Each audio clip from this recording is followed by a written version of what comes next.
Hi everyone, it's Emily from Life So Savory, and I'm here with a quick Christmas tutorial showing you how to make adorable sublimation ornaments. And I just whipped up these 3 ornaments for my kids recently. They are adorable. They are double-sided, so depending on what sublimation blank you purchase, it's possible that you can add images to both sides. So today I'm going to show you how easy it is to create custom ornaments with your ArtSpira app. Let's get started. All right, the first thing you're going to do is open up your ArtSpira app on any mobile device, both Google or Apple, and we're going to create a custom double-sided ornament. If your sublimation blank only has one side that you can print on, then you're only going to create one side. You can find links to all the supplies I'm using in the description of this video or the link to this blog post, including the heat press, the printer, and the sublimation blanks. But just make sure that any blanks that you're buying are specifically for sublimation and you should be good to go. So I'm going to go ahead and search basketball and see what we can find. Okay, so I'm just searching from the general page. So this is going to give me both printing and cutting and embroidery designs. That embroidery design is actually really cool. I'm going to have to save that for later.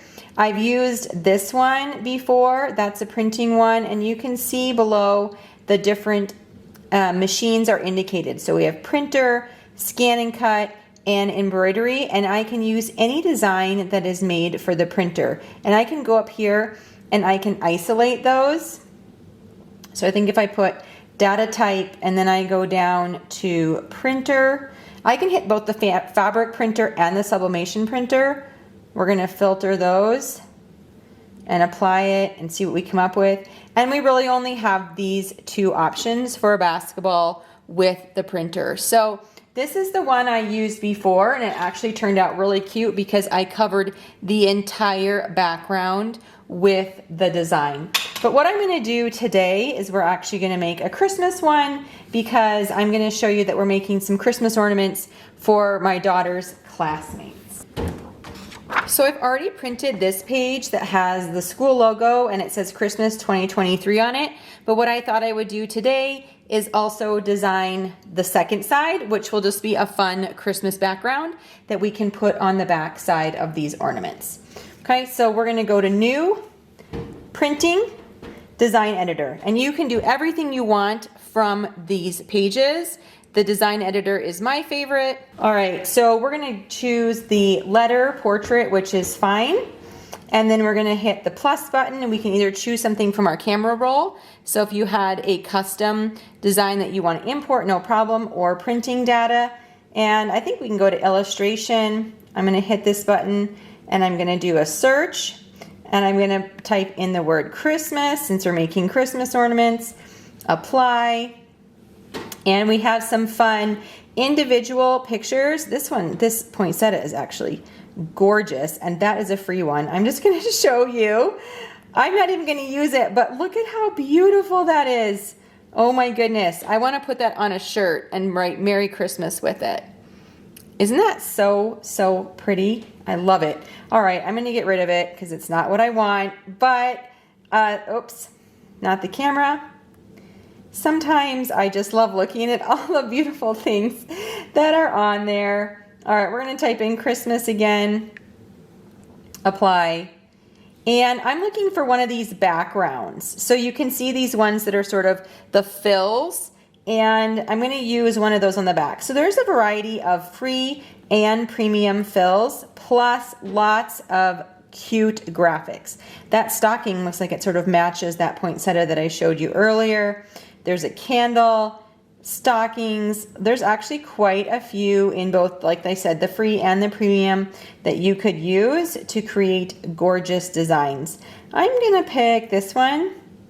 I can't, oh, that's reindeer. I don't really want that.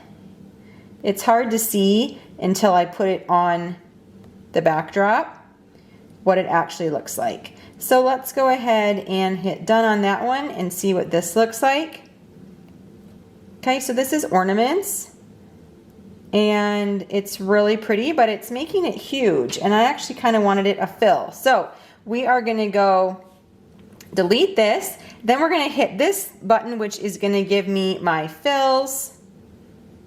And here I can scroll through and I think find all those Christmas as fills rather than small designs. So now you can see it's gonna print the whole page, okay? And I'm gonna do this to iron on the back of the ornaments and fill the whole thing just like I did on this one as well. So we're gonna save that.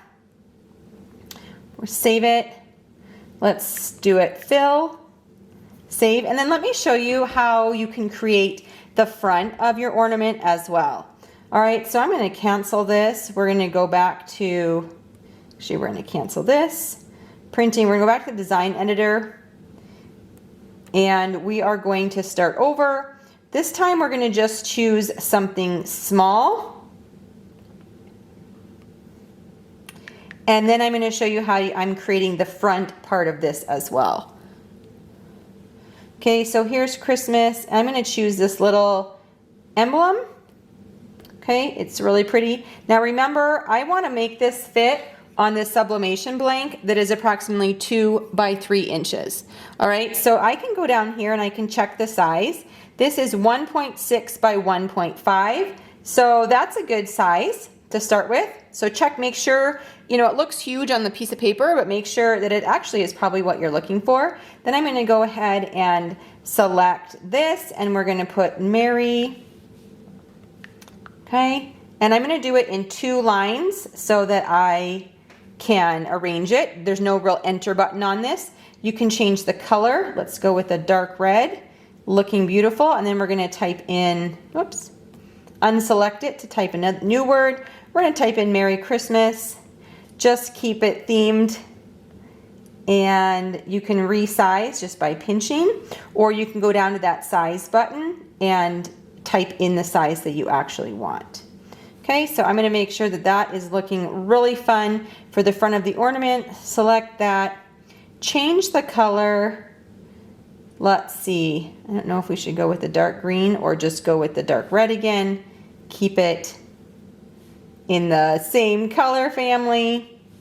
All right, so there we have a beautiful design and the Merry Christmas, and we're going to go ahead and we can send this right to the printer to create this. Now I would probably fill this page, but for the sake of this we're just going to go ahead and print the one. I'm not going to save this one, and then this shows up the Brother SP1, which is already connected. Actually, I need to turn it on. Make sure you turn on your design. And then you would just go ahead and hit print to connect.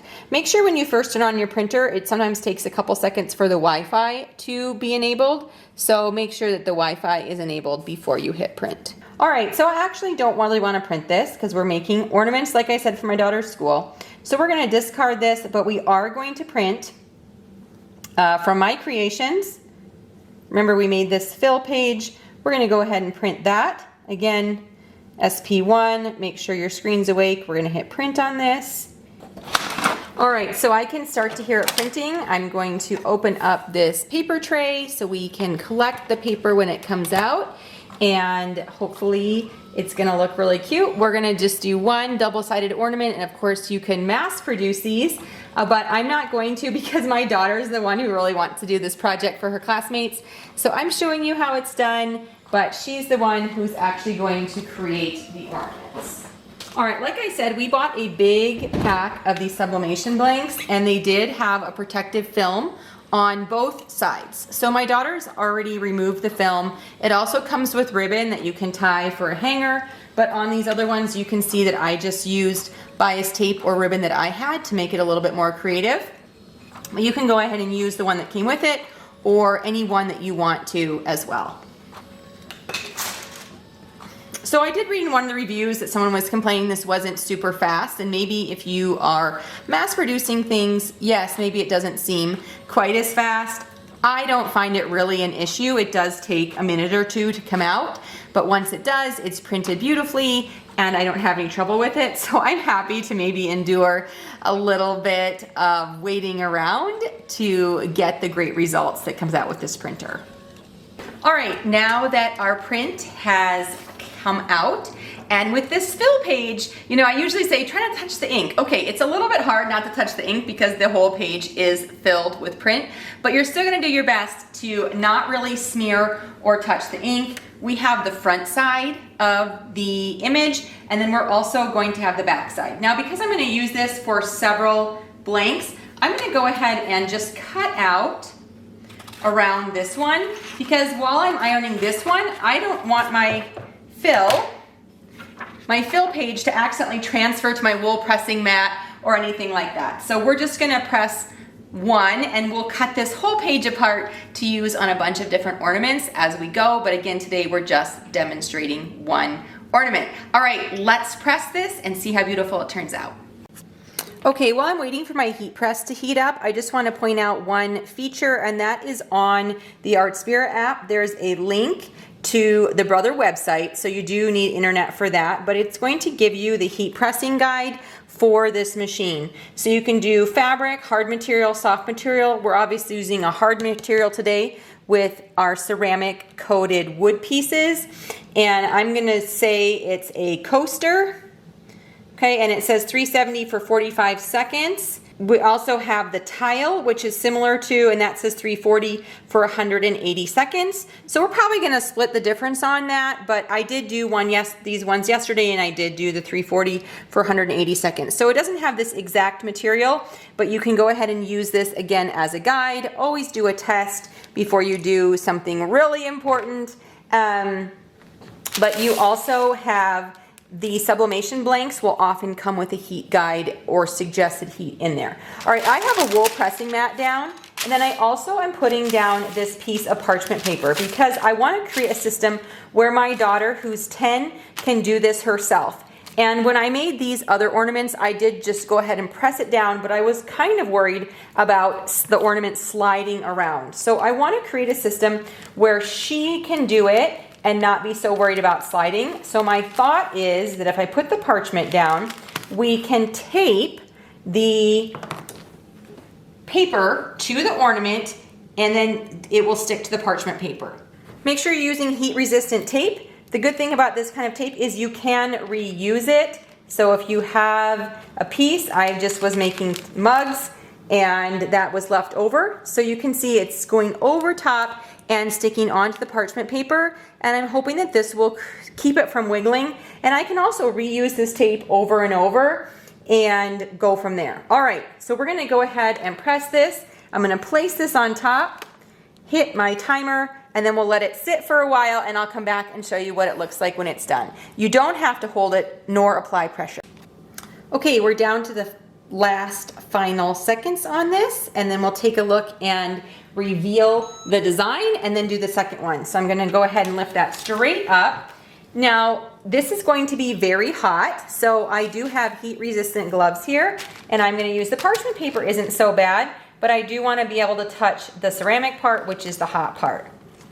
Woo!